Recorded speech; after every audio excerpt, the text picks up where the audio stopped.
అందరికీ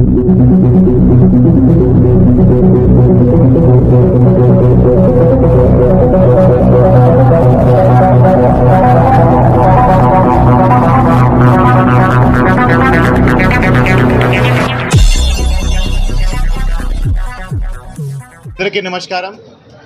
సో నిన్న Chirala rural police station అంటే ఈపురపాలెం పోలీస్ స్టేషన్ పరిధిలో నిన్న ఎర్లీ మార్నింగ్ అరౌండ్ 5:45కి ఒక అన్ఫార్చునేట్ షాకింగ్ ఇన్సిడెంట్ జరిగింది. ఒక 21 years old అమ్మాయిను అత్యాచారం చేసి హత్య చేయడం జరిగింది. అమ్మాయి ఎర్లీ మార్నింగ్ 5:30-5:45 టైంకి బహిర్భూమికి బయట వెళ్ళడం జరిగింది. అక్కడ అమ్మాయిను రేప్ చేయడం, తర్వాత అక్కడే అమ్మాయిను మర్డర్ చేయడం జరిగింది.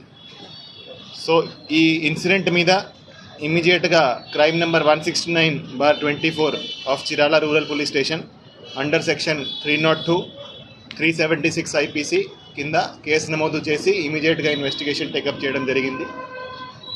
సో సీన్ ఆఫ్ క్రైమ్ని క్షుణ్ణంగా పరిశీలించడం జరిగింది. నేను కూడా, ఐజీ గారు కూడా, అందరూ కూడా సీన్ ఆఫ్ క్రైమ్ని పరిశీలించడం జరిగింది. సీన్ ఆఫ్ క్రైమ్లో ఉన్న అన్ని ఆధారాలు, అన్ని ఎవిడెన్సెస్ సైంటిఫిక్ మేనర్లో కలెక్ట్ చేయడం జరిగింది. అక్కడ క్లూస్ టీమ్ పంపడం జరిగింది, అదేవిధంగా డాగ్ స్క్వాడ్ కూడా పంపడం జరిగింది. సో అవన్నీ ఎవిడెన్సెస్ కలెక్ట్ చేసి ఇన్వెస్టిగేషన్ టేకప్ చేయడం జరిగింది.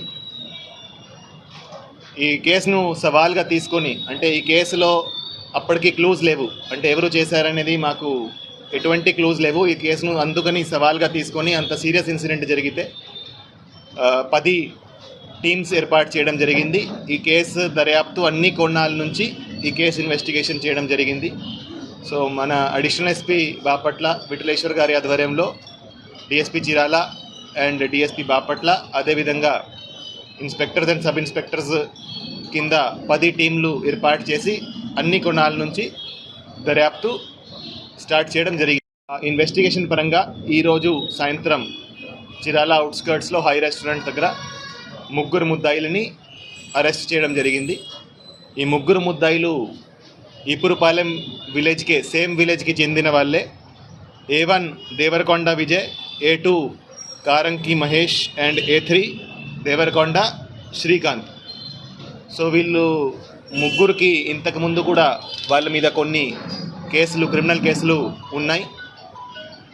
ఎవరైతే A1 and A2 ఉన్నారో వాళ్ళు ఆ రోజు ఎర్లీ మార్నింగ్ అరౌండ్ 5 గంటలకి అదే ప్రాంతంలో ఆ రైలు పట్టాల దగ్గర మందు తీసుకొని అక్కడ వాళ్ళు డ్రింక్ చేస్తున్నారు. సో వాళ్ళు నార్మల్గా అదే ప్రదేశంలో తరచుగా డ్రింక్ చేయడం జరుగుతూ ఉంది.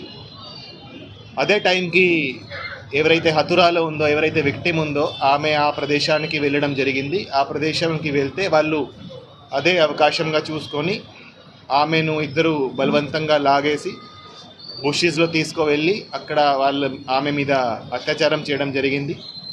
తర్వాత ఆమె నోరు మూసుకొని ఆమె తల మీద రాయితో కొట్టి ఆమెను స్మదరింగ్తో, అంటే ఆమె నోరు ముక్కు మూసుకొని ఆమెను అక్కడ చంపడం జరిగింది.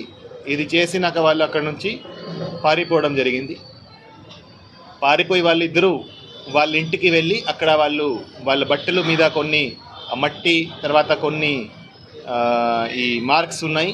అందుకని వాళ్ళ ఇంటికి వెళ్ళి అక్కడ బట్టలు కూడా చేంజ్ చేయడం జరిగింది. దాని తర్వాత వాళ్ళు ఒక్కసారి మళ్ళీ సీన్ ఆఫ్ క్రైమ్కి రావడం జరిగింది. అప్పుడు కొంతమంది వాళ్ళను అక్కడ చూడడం జరిగింది. అంటే వాళ్ళు సీన్ ఆఫ్ క్రైమ్లో మళ్ళీ ఆ రోజు కొంతమందికి కనపడ్డారు. ఎప్పుడైతే బాడీ దొరికే టైంకి, ఆ టైంకి మళ్ళీ కనపడ్డారు. సో అందుకని మాకు వాళ్ళ మీద కూడా అనుమానం వచ్చింది. వాళ్ళ మీద ఇంతకుముందు పాత కేసులు కూడా ఉన్నాయి కాబట్టి వాళ్ళను అరెస్ట్ చేసి విచారిస్తే వాళ్ళు ఈ క్రైమ్కి కన్ఫెస్ చేయడం జరిగింది, వాళ్ళే చేశారని. సో ఎవరైతే A1 and A2 ఉన్నారో వాళ్ళు ఇద్దరు కలిసి ఆమెను బలవంతంగా అత్యాచారం చేయడం జరిగింది.